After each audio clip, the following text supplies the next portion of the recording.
And joining us now, Demir Delen. He is the former president of the Canadian Turkish Association, and we're grateful you could come into TVO tonight and help us with this as well. Thank you. Our previous guest, Aris Babikian, has called the events that took place 94 years ago the Armenian genocide. What do you call the events that took place 94 years ago? Well, genocide is a very powerful and legal word. Obviously, I don't call it genocide, but we acknowledge the death and suffering of hundreds of thousands of Armenians in tragic events that happened during war, the First World War in Eastern Anatolia, which is part of Turkey right now. And what maybe Mr. Babikian is saying, or most Armenians are trying to put, is just one side of the story where obviously the Armenian deaths, but there's at least equal amount or more of Turkish and Muslim people who died in the region at the same time during this conflict. And when you acknowledge those and look at those, they're tragic events. Genocide, because genocide means that there is an intent to destroy a racial, national, religious, ethnical group. I get that. I'm going to come to that. What do you call it, though? I call it whatever, tragic events, conflict, suffering. Let's open up the lens of the camera a little bit wider and have you tell us how far back in history, before the events of 94 years ago, do you think we need to go in order to understand the picture more completely? Okay. Well, let's look at back from the 14th century maybe, or the Armenians, the Ottoman Empire had this millet system, where they gave all the ethnic communities their freedom of religion. And Armenians were, lived together within the Ottoman Empire at least 400 years before these events happened. And they were in fact called what's Milleti Sadıka, which means the loyal millet, the most privileged of all the ethnic communities. Until in the late 19th century was when British and the Russians start meddling in the Ottoman Empire affairs. And you might remember or know the term sick man of Europe. That's what Ottoman Empire was called at that time by the Russian Tsar. And there's a famous story happening that he indicated to George Hamilton about the sick man of Europe is slipping out of our hands and we have to make the necessary arrangements, which means, partitioning and the land. And to accomplish that, they started agitating the ethnic groups, including, Slavic ones in the Balkans and Armenians in the Caucasus, which then led to the formation of some Armenian terrorist organizations like Hunchak and Dashnak.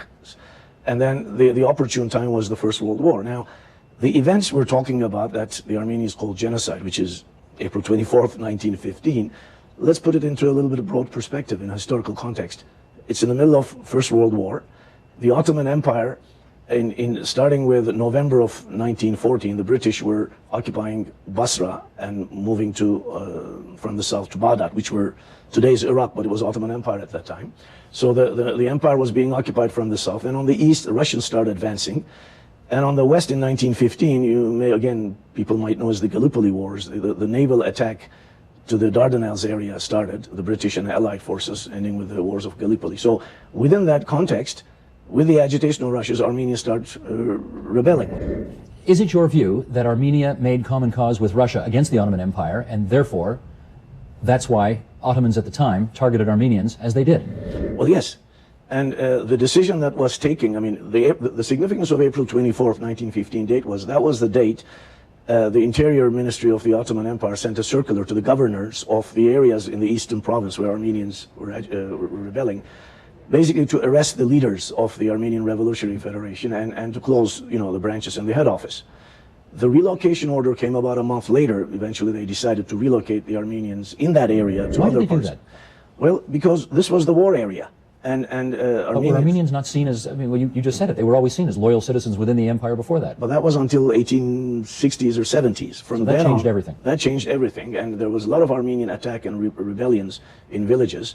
And the Armenian chiefs indicated that were in the Russian army that there were at least 120,000 Armenians that were within the Russian army. Russian soldiers were Armenians. But they're also not Armenians in the Ottoman Empire sure, army. That's right. They were. But when these relocation orders were given, none of the Armenians in the western provinces, in the bigger cities, were touched. In fact, the foreign ministry of the Ottoman Empire was an Armenian at that time. So this cannot be an intent to destroy a nation or a religious or an ethnic group. It's just relocation of the Armenians that are agitating the war area. Well, that number of Armenians died as well as the Turks. A couple of reasons. One, during the relocation, now you have to understand the context again. This is wartime, and in 1915 we don't have the transportation means of that time. There's famine, there's disease, plus there were attacks by certain revenge attacks by Turkish or Kurdish tribes. of all the things that were happening at that time. That's why I'm calling it's happening both sides, and there were tragic events that we have to analyze and learn from it. But trying to calling it a genocide with really political declarations shuts up the debate. Okay, I'm going to get to that in 1 second, but intent is clearly a key word here. Sure. What do you believe the intention of Armenians today is in calling this a genocide, if in your view it wasn't? The intent is clear. The Armenians themselves indicate the famous three words: recognition, restitution, reparation. That's the slogan of Armenian Revolutionary Federation. The declaration of independence of today's Armenia includes lands in other countries. Eastern Turkey is Western Armenia. So you believe they still have designs on that land? Oh, I still believe, and I'll tell you, as recent as 2 years, as you know, in every year, April 24, there's demonstrations in Ottawa in front of the Turkish embassy. I have the newspaper cutouts of placards in front of Ottawa in the year 2000, still calling Eastern Turkey is Western Armenia. And you think they still want reparations as well? Sure. And again, I can show you, I have it even here, some information bulletins in California where they're organizing meetings in 2006, as if these naming certain provinces in Eastern Turkey, like Van, Erzurum, Kars, and indicating what they will do when they get it. I mean, this is an active dream, and it's going on. Yes. Now I want to follow up on this notion of genocide and whether this is or whether this isn't in your view. And here, according to the United Nations Convention on the Prevention and Punishment of the Crime of Genocide, are the key ingredients, the key factors that have to be in place to be able to use the word genocide. Let's bring these up if we can. Genocide means any of the following acts committed with intent to destroy, in whole or in part, a national, ethnical, racial, or religious group as such. Killing members of the group, causing serious bodily or mental harm to members of the group, deliberately inflicting on the group conditions of life calculated to bring about its physical destruction in whole or in part. Now, given that description, how do the events of 94 years ago not meet that test in your view? If you look at all these four groups you identified, you notice the absence of political groups there. And that was deliberately taken from that decision.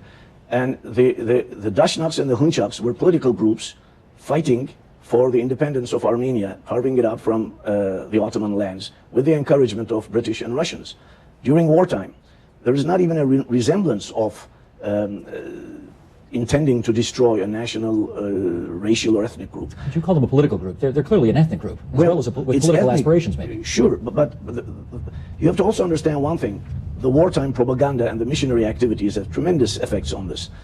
Obviously, the Britain were trying to get the U.S. into the war, into the First World War, and there were a tremendous amount of Protestant missionary activities in the Ottoman Empire.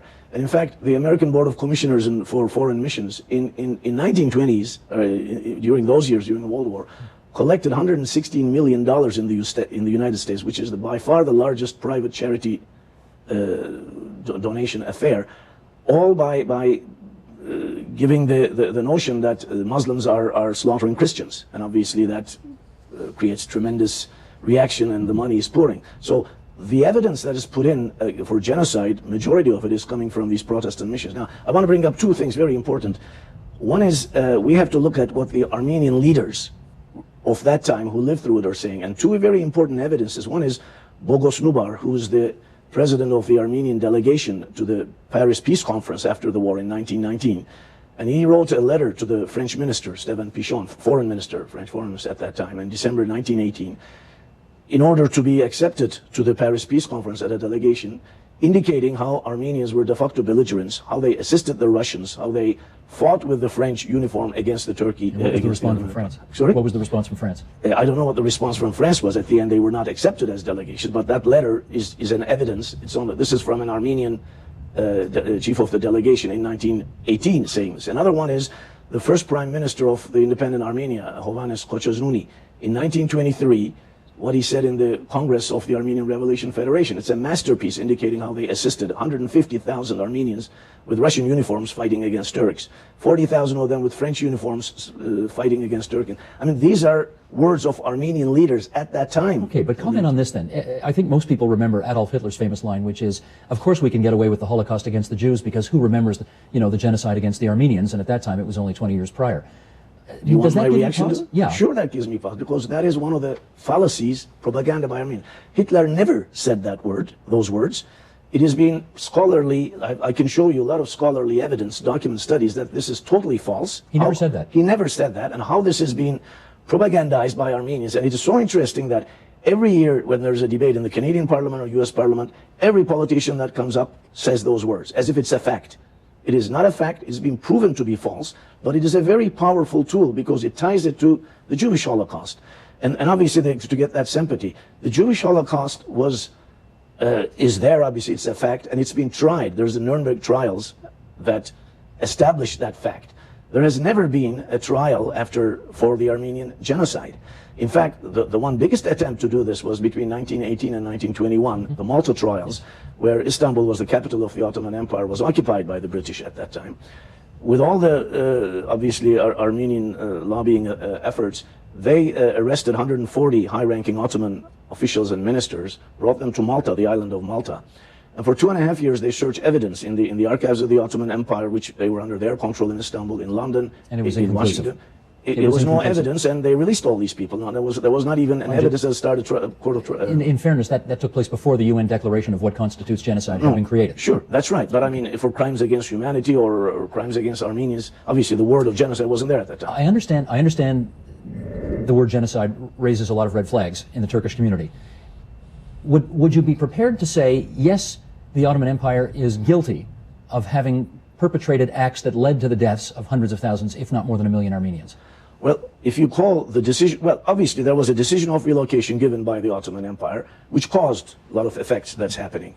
Whether they directly indicated that to happen is another matter. In fact, there's also a lot of evidence that they specifically indicated to the governors of the areas to assist the relocation orders. But obviously there was no law and order in the middle of war in such an era, and things broke up, and these things happen. We acknowledge those suffering and deaths.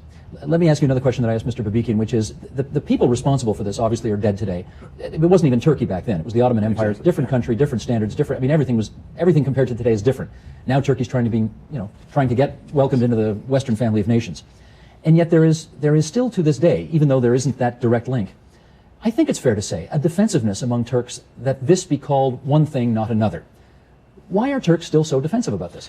Well, they're defensive because their death is not acknowledged, as if it doesn't matter. I mean, the West always hears about Armenian genocide, quote, quote, Armenians. The numbers increased tremendously up to, millions, yet nobody talks about the deaths of Turks. If Turkish deaths were acknowledged by the other side, would Turks be prepared to acknowledge there was a genocide? No, not a genocide, but Turks always acknowledge that hundreds and thousands of Armenians died and they suffered losses. That's a tragedy. These events happened. They're a tragedy. Let's learn how did it happen, why it happened, and so that they won't happen again.